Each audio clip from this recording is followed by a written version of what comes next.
Hello everyone. So this is going to be the introductory video to macroeconomics. तो हम आज थोड़ा सा देखेंगे that what is macro economics. थोड़ा सा इंट्रोडक्शन मैं आपको बता दूंगी that why we need to study the macro economics. ठीक है, अब ये हम सीरीज स्टार्ट कर रहे हैं फॉर इकोनॉमिक्स, तो वील कवर एवरीथिंग. ठीक है, related to macro economics and micro economics. जितने भी टॉपिक्स होंगे विल कवर दैट, एंड जितना भी सब होगा that will totally based on your NCERT. ठीक है, कोई उससे बाहर नहीं होगा, सिर्फ एग्जाम रिलेवेंट हम पढ़ेंगे. थोड़ा सा मैं बेसिक आपको अच्छे से कराने के लिए थोड़ा सा मैं और एक्स्ट्रा आपको समझा दूंगी. ठीक है, बट जितना भी ये चीज़ होगा वो सिर्फ और सिर्फ एनसीईआरटी रिलेटेड होगा. In addition to this we are also going to take one current affair. ठीक है, एवरीडे हम क्या करेंगे, इकोनॉमिक्स का जो भी आपका इंडियन एक्सप्रेस में कोई भी आर्टिकल आता है या जो मेरे को लगता है कि इंपॉर्टेंट है आपको बताना चाहिए, तो हम वो करंट अफेयर भी ले लेंगे. उससे क्या हो जाएगा, आपका बेटर अंडरस्टैंडिंग हो जाएगा. आप क्या कर सकते हो, जब ये सब लेक्चर देखने के बाद आप खुद फिर से जाके, जो मैं जैसे आज इंट्रोडक्शन पढ़ा रही हूँ, तो चलिए इंट्रोडक्शन तो नहीं पढ़ना, बट जब मैं चैप्टर स्टार्ट करूँगी, चैप्टर 1 एंड ऑल दैट, तो अब जाके एनसीईआरटी से फिर से पढ़िए. ठीक है, उससे क्या हो जाएगा, एक बेटर अंडरस्टैंडिंग हो जाएगी, रिविजन हो जाएगा आपका, है ना. तो फिर उसके बाद आप क्या कर सकते हो, जो भी आपके इंडियन एक्सप्रेस के जो भी आपके आर्टिकल्स हैं इकोनॉमी से रिलेटेड, एक तो मैं आपको समझा दूंगी, फिर से आप पढ़ जाइए और पढ़िए. ठीक है, अगर आपको नहीं समझ आ रहा है या फिर और बेटर अंडरस्टैंडिंग के लिए. ओके, ठीक है, चलिए देखिए, इकोनॉमिक्स के लिए एनसीईआरटी बहुत इंपॉर्टेंट है. ठीक है, वेरी वेरी इंपॉर्टेंट. आपकी ज्योग्राफी के लिए भी एनसीईआरटी वेरी वेरी इंपॉर्टेंट है. ठीक है, साइंस के लिए भी वेरी वेरी इंपॉर्टेंट बोल सकते हैं. सो इन तीन सब्जेक्ट्स के लिए एटलीस्ट आपको, अगर आप एक ही सोर्स पे जाइए, that is your economics only. Okay, let's start. So first is what is macro economics. क्यों पढ़ना है भाई हमें मैक्रो इकोनॉमिक्स, होता क्या. We have two branches. First is macro and second is micro. नाम से ही पता चल रहा है, मैक्रो मीन्स मतलब तुम थोड़ा ब्रॉड पर्सपेक्टिव लेते हो. माइक्रो होता है कि इंडिविजुअल लेवल या छोटे लेवल पे आप क्या करते हो, माइक्रो इकोनॉमिक्स देखते हो. देखिए, मैक्रो पहले क्या होता था, पहले micro economics like for example कि एक इंडिविजुअल है, वो क्या करता है, सिर्फ अपना प्रॉफिट देख रहा है. ठीक है, कोई भी एक फर्म है, वो सिर्फ और सिर्फ अपना प्रॉफिट देख रहा है और उसी से रिलेटेड हम पढ़ रहे हैं. ठीक है, तो यही सब चीज़ें देख रहे हैं. बट बाद में क्या हुआ था, इकोनॉमिस्ट को लगा कि ऐसा नहीं चलेगा, हमें क्या करना पड़ेगा, इकोनॉमिक टर्म्स के बाहर भी जाना पड़ेगा, इकोनॉमिक्स को समझना पड़ेगा. जैसे अनएम्प्लॉयमेंट रेट है तुम्हारा, या फिर जो प्राइस बढ़ रहा है, इन्फ्लेशन एंड ऑल दैट हो, इनको भी पढ़ना बहुत ज़रूरी है. या फिर हमारे पास डिफरेंट डिफरेंट सेक्टर्स होते हैं, लाइक एग्रीकल्चर है, मैन्युफैक्चरिंग है ना. तो उन दोनों का एक दूसरे पे भी तो इम्पैक्ट पड़ता है ना. कोई भी चीज़ आइसोलेशन में नहीं होती. सिर्फ मैन्युफैक्चरिंग सेक्टर को नहीं पढ़ सकते तुम, सिर्फ एक कंपनी काम कर रही है, सिर्फ उसके प्रॉफिट को ही नहीं समझना, बल्कि उस प्रॉफिट को और क्या चीज़ें डिटर्मिन कर रही है, लोगों का वेलफेयर. मेन चीज़ इसमें क्या किया कि हमें बाकियों का वेलफेयर देखना भी बहुत ज़्यादा ज़रूरी है. ठीक है, अभी मैं बताती हूँ. जैसे मैक्रो इकोनॉमिक्स क्या करता है ना, it deals with structure, performance and behaviour. Overall economy देखेगा ये. ठीक है, ये सिर्फ एक पर्टिकुलर मैन्युफैक्चरिंग सेक्टर की नहीं देखेगा, बल्कि एग्रीकल्चर की, टर्शरी सेक्टर्स है, हर एक चीज़ की, इवन गवर्नमेंट की जो पॉलिसीज़ है उसका क्या इम्पैक्ट है. सो ओवरऑल इकोनॉमी के बिहेवियर को जानेगा, उसकी परफॉर्मेंस को जानेगा, उसका क्या स्ट्रक्चर है, एवरीथिंग क्या करता है मैक्रो इकोनॉमिक्स देखता है. एंड ये क्या करता है, ये मतलब जो भी एनालिसिस होता है उसको सिंप्लीफाई करता है. कि जैसे कि अब एक कंट्री का प्रोडक्शन है, टोटल प्रोडक्शन है, तो वो बहुत सारी चीज़ों पर डिपेंड करता है, सिर्फ इकोनॉमिक टर्म्स में ही नहीं, और भी बहुत सारी चीज़ों पे डिपेंड करता है. और क्या है, एक और चीज़ था कि जो आपका एम्प्लॉयमेंट लेवल है वो किस किस चीज़ पे, मतलब किस किस से रिलेटेड है. जैसे प्राइसेस पे भी रिलेट होगा, इन्फ्लेशन होगा, वेज रेट होगा, है ना. तो डिफरेंट डिफरेंट चीज़ों पे क्या होता है, ये डिपेंड करता है. एक और चीज़ क्या करता है, that interdependence of to sectors of economy. ठीक है, कि एग्रीकल्चर जो होता है, क्या वो इंडस्ट्रियल सेक्टर से रिलेटेड होता है. अगर एग्रीकल्चर ही आपको रॉ मटेरियल प्रोवाइड नहीं कर रहा, तो इंडस्ट्री में क्या मैन्युफैक्चरिंग होगा, है ना. तो इट मीन्स दैट जो दो सेक्टर्स होते हैं उनके बीच का भी इंटरडिपेंडेंस होती है, एक दूसरे पर डिपेंडेंट होते हैं. क्यों, और जो इंडस्ट्रीज में आपकी मशीन्स बनेंगी या जो भी बनेगा आगे, तो वो भी तो आपका एग्रीकल्चर या फिर उनमें वो यूज़ कर सकते हैं कि नहीं. तो इंटरडिपेंडेंस होता है. दूसरा क्या होता है, कि रिलेशनशिप भी होता है. For example house hold sector और बिजनेस सेक्टर. फॉर एग्जाम्पल जो तुम्हारा हाउस होल्ड है वो एक लेबर प्रोवाइड करेगा किसको, इंडस्ट्रीज को, और इंडस्ट्रीज इन रिटर्न क्या करेंगी, उन लेबर्स को वेजेस प्रोवाइड करेंगी, है ना. तो एक दूसरे में एक रिलेशनशिप होता है. और इस चीज़ से अगर हम ऐसे देखेंगे एक इकोनॉमी को, तो उससे क्या हो जाएगा, हमें एक इकोनॉमी की एक बेटर अंडरस्टैंडिंग मिल जाएगी. ठीक है, सबसे पहले अगर हम देखें एडम स्मिथ की बात करें तो he was a founding father बोलते हैं उसको मैक्रो इकोनॉमिक्स का, ठीक है। अब हमारे पास मैक्रो इकोनॉमिक्स में हमें पढ़ना क्या, मतलब दो कैरेक्टरिस्टिक्स मेन जो क्या है, एक तो होता है कि मैक्रो इकोनॉमिक्स के डिसीजन मेकर्स कौन है, कौन बनाएगा, कौन देखता है मैक्रो इकोनॉमिक्स के बारे में, डिसीजन कौन लेता है, और वो जो डिसीजन मेकर्स होते हैं वो काम क्या करते हैं, ठीक है। फर्स्ट ऑफ ऑल आपकी गवर्नमेंट होती है, ठीक है, बहुत सारी चीज़ें क्या करती है, गवर्नमेंट डिटर्मिन करती है कि क्या होगा, है ना। दूसरा आता है आपके पास कुछ स्टैट्यूटरी बॉडीज है लाइक आरबीआई एंड सेबी वगैरह। फॉर एग्जाम्पल तुम्हारा ये होता है कि बैंक्स को अगर आपने क्या देना है, अगर बैंक्स को लोन देना है आपको, ठीक है, आरबीआई क्या करता है, बैंकों को भी लोन देता है, तो किस रेट पे देगा वो आरबीआई डिसाइड करेगा, है ना। क्यों देता है, ताकि बैंक आगे जाके लोगों को पैसा दे। तो हर एक चीज़ इंटरकनेक्टेड होती है एक दूसरे से।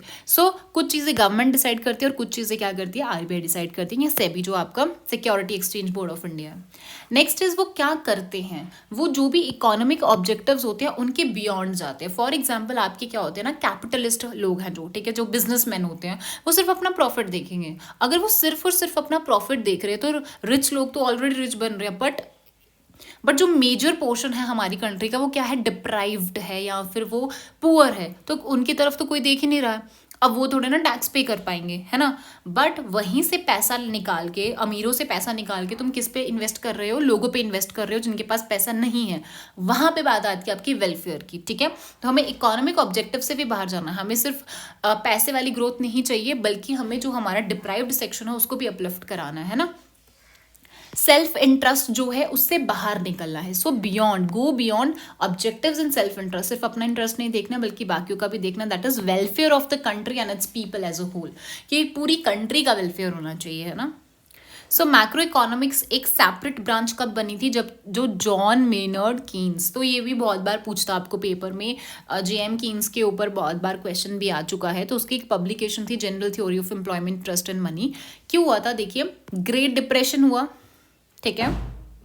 अब जो ग्रेट डिप्रेशन हुआ उससे क्या हो गया कि जो डिमांड थी, क्या हो गया, जो डिमांड थी वो कम होने लग पड़ी, बट सप्लाई तो सेम ही है, ठीक है, सप्लाई सेम थी बट डिमांड कम होने लग पड़ी। अब क्या होने लग पड़ा कि अब फैक्ट्रीज में भी अब इतना ही तो इतना ही बनाएंगे ना जितने की डिमांड होगी।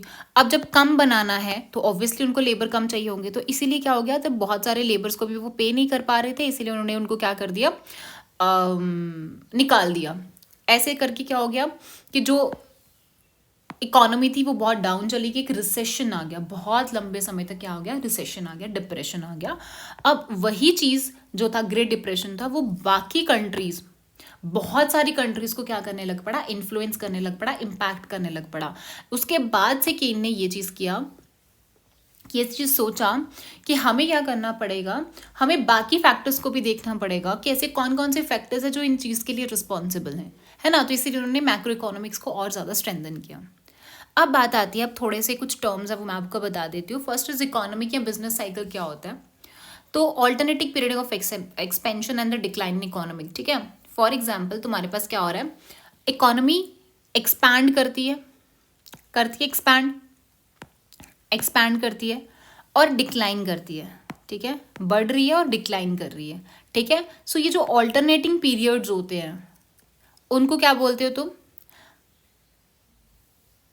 उसको बोलते हैं बिजनेस साइकिल। फॉर एग्जाम्पल हमेशा तुम्हारी इकोनॉमी एक्सपैंड ही नहीं करेगी, कभी ना कभी नीचे भी आएगी तुम्हारी, ठीक है। कैसे होती है, जीडीपी ग्रोथ रेट। अब जीडीपी क्या होता है आगे अच्छे से बताएंगे कि क्या जीडीपी होता है, ठीक है। इस कॉल्ड बिजनेस, मतलब एक बिजनेस साइकिल चलता रहता है, ठीक है। अब व्हाट इज एक्सपेंशन, एक्सपेंशन होता है, ये एक इकोनॉमिक का पॉजिटिव इंडिकेटर्स है। मतलब क्या होता है,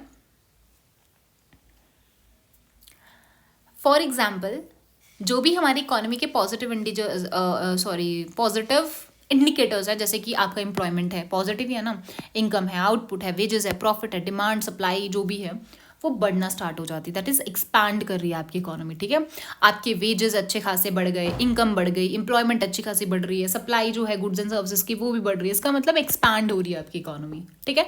मतलब पॉजिटिव ग्रोथ है, ऊपर जा रही है। ये जैसे ये है आपका, सो ये आपका एक्सपैंड हो रही है धीरे धीरे, ठीक है। अब यहाँ पहुँच गया, दिस इज पीक। पीक होता है जब बूम हो जाता है, एकदम बूम पे है, पूरे टॉप पे आपकी क्या आ गई, इकोनॉमी आ गई, सबसे ज़्यादा मैक्सिमम सप्लाई जो थी आपकी गुड्स एंड सर्विसेज की यहाँ पे थी, सबसे मैक्सिमम एम्प्लॉयमेंट यहाँ पे, इनकम ठीक है। तो ये आता है बूम। फिर जब बूम आता है उसके बाद धीरे धीरे डिक्लाइन होना स्टार्ट हो जाता है, ठीक है। क्या हो जाता है? डिक्लाइन होना। So maximum limit of growth क्या होती है? उसको बूम बोलते हैं। रिसेशन क्या होता है? रिसेशन होता है जब स्टार्ट करती है, मतलब जैसे तुम बूम पे आ गए, जब वो धीरे धीरे डिक्लाइन होना स्टार्ट करती है, that is recession. And steadily in the phase there is no decrease in supply in the market. But इसमें क्या होता है कि सप्लाई में डिक्रीज नहीं है, सप्लाई ठीक ठाक उतनी है, बट डिमांड ही नहीं आ रही है, तो ऑब्वियसली नीचे जाएगी इकोनॉमी, की नहीं जाएगी। फॉर एग्जाम्पल तुम्हारा जो कोविड था, कोविड में क्या हुआ? कोविड में क्या हुआ कि प्राइसेस नीचे होना स्टार्ट हो रहे थे, या फिर क्या हो रहा था कि अब लोगों की डिमांड कम हो गई थी, लोग ले ही नहीं रहे हैं, सामान नहीं ले रहे हैं, तो उससे क्या हो जाएगा?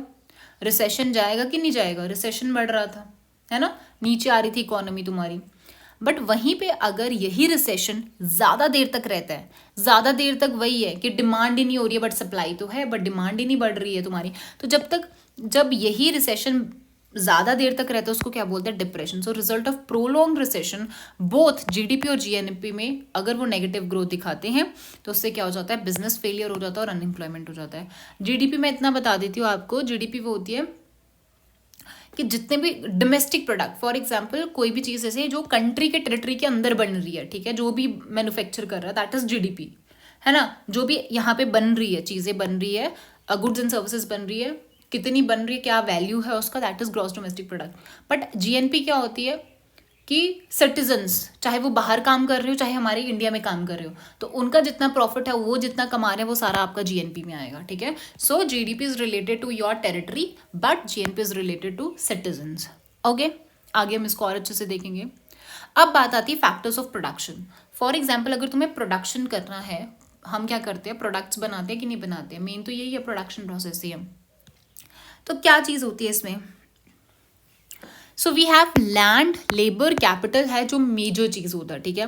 अब लैंड आपने लिया फॉर एग्जाम्पल, बट जब आपके पास लैंड है, अगर आपने ऐसे रेंट पे ली है अगर लैंड जो भी है, तो अब उसका रेंट पे करोगे, करोगे कि नहीं करोगे? सो ये साइकिल होता है एक, ठीक है।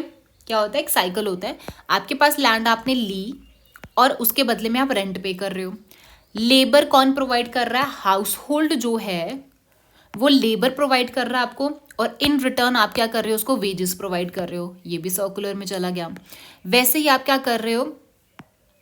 कैपिटल है उस पर आप क्या कर रहे हो? इंटरेस्ट पे कर रहे हो। कर रही हो कि नहीं कर रहे हो?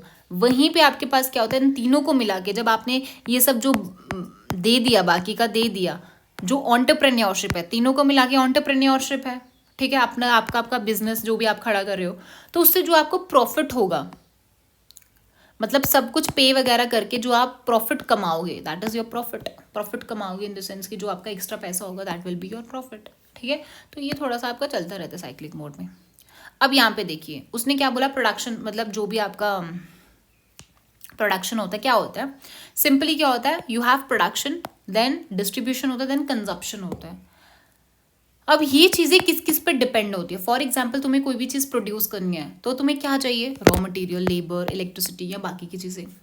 वहीं पे डिस्ट्रीब्यूट करना है तो ट्रांसपोर्टेशन और टेलीकम्युनिकेशन का कॉस्ट लगेगा। कंजप्शन के उसमें क्या होगा? क्या चीज़ें होंगी कंजप्शन के उसमें? बताओ। कंजप्शन के उसमें या तो तुम्हारे डोमेस्टिक के लोग कंज्यूम करेंगे उस प्रोडक्ट को, या फिर वो बाहर एक्सपोर्ट होगा, या फिर क्या होगा? और किस पे डिपेंड होगा? और कंजप्शन किस पे डिपेंड होता है? कंजप्शन डिपेंड होता है तुम्हारी इनकम क्या है। अब जितनी तुम्हारी इनकम होगी उतना ही तो तुम वहां जाके क्या करोगे? पैसा लगाओगे कि नहीं लगाओगे? अब तुम्हारी इनकम ही नहीं है तो तुम पैसा कैसे लगाओगे, है ना। चलिए नेक्स्ट हमारे पास आती है कि कौन कौन सी टाइप्स की इकोनॉमी होती है। सो मेजरली हमारे पास होती है capitalist, socialist and mixed economy होती है, ठीक है। कैपिटलिस्ट मतलब प्राइवेट ओनरशिप है, सिंपली तो जो भी प्राइवेट के अंडर आता है दैट इज प्राइवेट। गवर्नमेंट चलाती है। सोशलिस्ट एंड मिक्स्ड होती है बाय बोथ, गवर्नमेंट भी चला रही है, बिजनेस वाले भी चला रहे हैं। वेल्थ जो होती है वो प्राइवेट ओनरशिप है, यहाँ पे पब्लिक ओनरशिप होती है, यहाँ पे मिक्स्ड है। Distribution market by government. But यहाँ पे जो कंजप्शन होता है कस्टमर से होता है, सिटीजन। इसका मतलब क्या है? कस्टमर है जिनके पास एबिलिटी है टू पे, है ना। जिसके पास, अब जैसे गरीब बंदे अगर वो पे नहीं कर पा रहे तो वो कस्टमर्स में नहीं आएगा। कस्टमर्स होते हैं जिनके पास एबिलिटी टू पे है। बट सोशलिस्ट में क्या होता है? By citizen. चाहे तुम्हारे पास एबिलिटी है पे करने की, नहीं है, तुम्हें वो चीज़ मिलेगी, ठीक है, वेलफेयर के लिए। अब ये जो चैप्टर्स है, चैप्टर 1 ये हम कल से स्टार्ट करेंगे, ठीक है। एक एक करके चैप्टर कंप्लीट करेंगे हम अच्छे से। ओके, चलिए अभी हम चलते हैं अपने न्यूज़पेपर पे। आज का न्यूज़पेपर है अपने पास मंडे का। इसमें आपका एक आर्टिकल आया था इकोनॉमी से रिलेटेड, आज हम वो डिस्कस करते हैं। उसने क्या बोला, that low and high skilled jobs, ठीक है। अब हमारे पास दो टाइप्स की जॉब्स होती है, एक होती है लो स्किल्ड, एक हाई स्किल्ड होती है। तो उनमें गैप बहुत ज़्यादा बढ़ रहा है। क्यों बढ़ रहा है? क्योंकि मैन्युफैक्चरिंग स्टैग्नेशन हो रहा है, मतलब जो हमारा मैन्युफैक्चरिंग सेक्टर है वो एकदम स्टैग्नेट हो गया, वो बढ़ नहीं रहा है ना, ग्रो नहीं कर पा रहा है। क्यों हो रहा है, क्या हो रहा है? देखिए, अगर हम देखेंगे पिछले 20 साल अगर हम देखेंगे तो उसमें क्या हो रहा है कि जो हमारा सर्विस सेक्टर है, ठीक है, जो सर्विसेज सेक्टर है या आईटी सेक्टर है, मेजरली जो आईटी सेक्टर आता है उसमें बैंकिंग हो गया, फाइनेंस वगैरह हो गया, वो इकोनॉमिक ग्रोथ करा रहे हैं सबसे ज़्यादा, ठीक है। अब क्या हो रहा है, बट इसकी वजह से क्या हो रहा है कि जो हमारा जो ट्रेडिशनल आपकी ये जो इंडस्ट्रीज होती है, जैसे फुटवेयर की हो गई, क्लोथिंग की हो गई, है ना, ये ट्रेडिशनल इंडस्ट्रीज है जहाँ पे आपके कम स्किल वाले वर्कर भी चलेगा, ठीक है। फुटवेयर अगर कोई है तो वहाँ पे लो स्किल्ड भी चलेगा, बट अगर आईटीज में काम करे तो वहाँ पे तो हाई स्किल्ड ही लगेगा बंदा, है ना। तो अब आईटी कंपनीज बहुत ज़्यादा बढ़ रही हैं, उसकी वजह से जो ट्रेडिशनल इंडस्ट्रीज हैं वो क्या कर रही हैं, डिक्लाइन हो रही हैं, ठीक है। इसकी वजह से क्या हो रहा है, जो मैन्युफैक्चरिंग आपका सेक्टर है ना वो स्टैग्नेट हो गया, एकदम स्टैग्नेट कहाँ पे हो गया, 14% पे स्टैग्नेट हो गया। ये देखिए 14% पे स्टैग्नेट हो गया, जो कि एक्सपेक्ट किया जा रहा था कि कम से कम 25% का टारगेट था, बट 14% पे स्टैग्नेट है एकदम। जिसकी वजह से क्या हो गया, जो हाई स्किल्ड जॉब्स हैं और लो स्किल्ड जॉब्स हैं उनके बीच का जो गैप है वो बढ़ गया है ना। अब उसने बोला है कि जो आपके मतलब आईटी प्रोफेशनल्स हैं या बहुत क्वालिफाइड हैं उनके लिए तो जॉब क्रिएट्स हो रही हैं। कहाँ पे हो रही हैं, डेटा एनालिटिक्स में, क्योंकि एआई आ गया है अभी, है ना, सॉफ्टवेयर डेवलपमेंट हो रहा है। तो ये सेंटर्स होते हैं, हब बन जाता है ये, ठीक है। क्या हो जाता है, ये देखिए, data analytics and software development hub. और इस पूरे हब को क्या बोलते हैं, ग्लोबल कैपेबिलिटी सेंटर्स। क्या मतलब, क्या हुआ कि एक ऐसे सेंटर्स बन रहे हैं जिनकी ग्लोबल लेवल पे कैपेबिलिटी है, कि मल्टीनेशनल कंपनीज उनको हायर कर रही हैं, है ना। अब इस वजह से क्या हो रहा है कि हमारा मैन्युफैक्चरिंग सेक्टर इतना वीक हो गया है कि वो बांग्लादेश से भी हम पीछे हैं, टेक्सटाइल्स में, मशीनरी में थाईलैंड से भी पीछे हैं, और इलेक्ट्रॉनिक्स में हम क्या करें, वियतनाम से भी पीछे हो गए, क्योंकि हमारा मैन्युफैक्चरिंग सेक्टर ही इतना स्ट्रांग नहीं रहा, ठीक है। इसकी वजह से लो स्किल जॉब जो है वो डिक्लाइन ही हो रही हैं। अब उन्होंने क्या चीज़ बोला है, बट इकोनॉमिस्ट ने ये चीज़ हाईलाइट की है कि हमारी जो पॉपुलेशन है दैट इज़ अराउंड 1.4 बिलियन, और 1.4 बिलियन जो है वो पूरी की पूरी सर्विस सेक्टर पे डिपेंड नहीं हो सकती, या फिर सर्विस सेक्टर इतनी जॉब अपॉर्चुनिटीज़ नहीं प्रोवाइड कर सकता। इसीलिए हमें जो बाकी सेक्टर्स हैं उन पे ध्यान देना बहुत ज़रूरी, लाइक मैन्युफैक्चरिंग है, एग्रीकल्चर है। यही चीज़ मैं आपको बता रही थी कि मैक्रो इकोनॉमिक्स यही चीज़ पढ़ता है कि दूसरे जो सेक्टर्स हैं उनका भी बहुत बड़ा योगदान होता है, ठीक है, इकोनॉमिक ग्रोथ के लिए। इसलिए हमें उन पे भी वर्क करना बहुत ज़्यादा ज़रूरी है, ठीक है। अब एक और चीज़ क्या बोली थी, जो इकोनॉमिक सर्वे आया था 2023-24 का, उन्होंने ये चीज़ बोला था कि जो आज का, मतलब कि अगर आप देखोगे आज का जो ग्रोइंग वर्कफोर्स है, अगर आपको उसको एकोमोडेट कराना है, ठीक है, अगर आपको उसको एम्प्लॉयमेंट देना है, तो आपको कम से कम, मतलब पूरे साल में कम से कम आपको 7.85 मिलियन जॉब्स आपको पर ईयर या एनुअली आपको क्या करनी पड़ेगी, जनरेट करनी पड़ेंगी, और वो भी आपको नॉन फार्म सेक्टर में करनी पड़ेंगी, एग्रीकल्चर में नहीं, but non farm sector like in manufacturing में करनी पड़ेगी, ठीक है। अब एक और चीज़ उन्होंने ये चीज़ बोला था कि जो हमारा जो मतलब अनएम्प्लॉयमेंट रेट है वो भी क्या हो गया, बढ़ गया है 24 में। अभी जून 2024 में हमारा अनएम्प्लॉयमेंट रेट 7 से 9% तक बढ़ गया है, ठीक है। अब जो हमारी लेबर इंटेंसिव जॉब्स हैं उनमें डिक्लाइन हो गया। लेबर इंटेंसिव मतलब क्या होती थी, जैसे आपके अपैरल है या फुटवेयर है या क्लोथिंग है, टेक्सटाइल्स होती थी, वहाँ पे क्या है कि अगर आप स्किल नहीं हो तो भी आप वहाँ पे काम कर सकते हो। वहाँ पे लेबर इंटेंसिव बहुत काम चाहिए होता है ना, कि स्किल्ड नहीं भी हो तो चलता है, वहाँ पे अनस्किल्ड लगा सकते हो, बट वो क्या हो गया है, कम हो गया। एक और चीज़ देखना कि वर्ल्ड बैंक ने ये चीज़ बोला था कि एक्सपोर्ट रिलेटेड जॉब्स होती हैं वो भी डिक्लाइन हुई हैं। क्यों? क्योंकि क्या होता है कि फॉर एग्जांपल हमारा एक्सपोर्ट किस में हो रहा है, सर्विसेज में एक्सपोर्ट हो रहा है। क्या हो रहा है, सर्विसेज में एक्सपोर्ट हो रहा है। दूसरी, हमारा अगर कोई मैन्युफैक्चरिंग का एक्सपोर्ट हो भी रहा है तो वो हाई स्किल्ड मैन्युफैक्चरिंग का एक्सपोर्ट हो रहा है। फॉर एग्जाम्पल आजकल हमारी टेक्नोलॉजी अगर बनेगी, अगर हमारी टेक्नोलॉजी बन रही है, या फिर हमारा कोई भी मैन्युफैक्चरिंग सेक्टर्स में अगर कोई भी नई चीज़ बन रही है जो कि स्किल्ड है, है ना। फॉर एग्जाम्पल आपका हेल्थ केयर होता है, हेल्थ केयर में आजकल क्या हुआ है, 3D प्रिंटिंग बहुत यूज़ की जा रही है ना। 3D प्रिंटिंग के जो आपके हैंड हो गए, आर्टिफिशियल हैंड्स हो गए, या आर्टिफिशियल जो तुम्हारे बॉडी पार्ट्स हो गए, या और भी चीज़ें जिसमें हाई स्किल चाहिए होता है, ये ऐसी चीज़ें क्या कर रही हैं, बाहर एक्सपोर्ट हो रही हैं, ठीक है। बाकी जो फुटवेयर हो गया, ये सब चीज़ें जहाँ पे लो स्किल्ड मैन्युफैक्चरिंग होती है, वो उसका इतना ज़्यादा क्या है, स्कोप नहीं है इंटरनेशनल मार्केट में। तो इसीलिए जो हमारा एक्सपोर्ट है, जो डायरेक्ट एम्प्लॉयड जो है, लिंक टू एक्सपोर्ट है, वो पीक पे था 9.5%, बट 2012 में। बट अगर हम 2020 तक देखें तो वो इतना कम हो गया हमारा, ठीक है, कि डायरेक्ट एम्प्लॉयमेंट जो एक्सपोर्ट से हमारा एम्प्लॉयमेंट लिंक था वो कम हो गया है, दैट इज 6 पॉइंट। अभी जो एक्सपोर्ट होता भी है तो वो क्या एक्सपोर्ट होता है, यहाँ पे देखिए कि जो इंडिया का सर्विसेज एक्सपोर्ट है वो 4.3% है पूरे ग्लोबल का। मतलब अगर आप पूरे वर्ल्ड का कमर्शियल सर्विसेज देख लोगे ना, पूरे वर्ल्ड का, उसमें से 4.3% तो हमारा सर्विसेज एक्सपोर्ट ही है। बट वहीं पे अगर हम गुड्स का देखें तो सिर्फ और सिर्फ 1.8% है, बेयरली 1.8%। सो इससे क्या हो रहा है कि आपका मैन्युफैक्चरिंग में जॉब जनरेशन हो नहीं पा रहा है, ठीक है। अब क्या हुआ था, एक और चीज़ था कि 2015 और 22 में क्या हुआ था, जो चाइना ने क्या किया था, जो लो स्किल मैन्युफैक्चरिंग होती है ना, जैसे फुटवेयर्स मैंने आपको बता दिया, उसमें लो स्किल होता है, लो स्किल मैन्युफैक्चरिंग है, तो उसने क्या कर लिया, उसने वहाँ से एग्जिट ले लिया कि अभी हम लो स्केल मैन्युफैक्चरिंग नहीं करेंगे। 2015 और 22 में उसने के बीच में उसने ऐसा किया। बट हमारा जो इंडिया था वो भी अपॉर्चुनिटी को नहीं ले पाया, मतलब उसको फ़ायदा नहीं ले पाया। But countries like Bangladesh and Vietnam ने क्या किया, वहाँ से उन्होंने क्या किया, लो स्किल मैन्युफैक्चरिंग पे काम किया, और बांग्लादेश और वियतनाम ने उसका फ़ायदा ले लिया। एंड इवन बांग्लादेश और वियतनाम ने ही नहीं, बल्कि जो जर्मनी और नीदरलैंड थे उन्होंने भी इसका फ़ायदा लिया, ठीक है। प्राइमरी बेनिफिशरीज बन गए चाइना का श्रिंकिंग मार्केट शेयर, ठीक है, क्योंकि चाइना का जो लो स्किल मैन्युफैक्चरिंग था उसने पिछड़ गया वो वहाँ से, ठीक है, तो उसका जो मार्केट था वो श्रिंक हो गया। अब उस वजह से क्या हो गया, कौन बनाने लग पड़ा लो स्किल, कौन करने लग पड़ा, जर्मनी, नीदरलैंड और इवन बांग्लादेश, वियतनाम, और उनको फ़ायदा हो गया, ठीक है। अब क्या किया, हमारे सेंटर ने क्या किया, 2023 में अपने जो टेक्सटाइल था, इंडियन टेक्सटाइल था, उसको बढ़ाने के लिए उन्होंने एक स्कीम भी लॉन्च किया था, ठीक है, अप्रूव किया उन्होंने कि हम क्या करेंगे, 7 PM mega integrated textile reason and apparel, जो PM मित्र बोलते हैं, वो हम पार्क डेवलप करेंगे, जहाँ पे हमारे पास वर्ल्ड क्लास का क्या होगा, इंफ्रास्ट्रक्चर होगा। इतना करोड़ दिया जो भी था, ठीक है। और एक और चीज़ उन्होंने ये चीज़ बोली थी कि 12 इंडस्ट्रियल स्मार्ट सिटीज़ बनेंगी, किसके under, national industrial corridor development programme के अंडर बनेंगी, ठीक है। बट हुआ कुछ नहीं, इतना कुछ खास तो हुआ नहीं, वैसे ही रहा। अब देखते हैं हम ग्लोबल कैपेबिलिटी सेंटर्स, मैंने जो बताया ग्लोबल कैपेबिलिटी सेंटर्स में कौन से आते हैं आपके पास, ये देखिए। अब आपके पास क्या है, इंडिया हमारा जो है वो लो स्किल्ड मैन्युफैक्चरिंग में तो स्टेगनेट रह गया, बट वो जो IT हब्स हो गया, या फिर उसमें सर्विसेज सेक्टर में वो बहुत मतलब एक ना हाई पोजीशन होल्ड करता है, हाईएस्ट पोजीशन होल्ड करता है वर्ल्ड मार्केट में, ठीक है। हमारे यहाँ पे जो मल्टीनेशनल कंपनीज हैं, मतलब ठीक है, हमारा जो इंडिया है वो मल्टीनेशनल कंपनीज के लिए एक बहुत बड़ा मार्केट है, ठीक है।